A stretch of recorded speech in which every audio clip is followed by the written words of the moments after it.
Hi everyone, good day! In this video, I'll be teaching you how to fix memory dump on Roblox. Okay, first things first, we'll suggest using the command prompt application on your PC. You can access it by opening the Windows search and typing CMD. Just make sure to right-click also on it and run it as an administrator. Here in the command prompt, just type the following command, which is the ipconfig/flush DNS.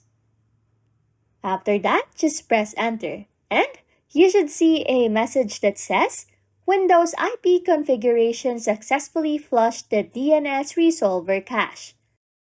Now, just make sure to restart Roblox and check if this solves the memory dump issue. Anyways, if you like content like this, don't forget to subscribe to this channel or comment down below any tutorials you want us to make, so we can help you.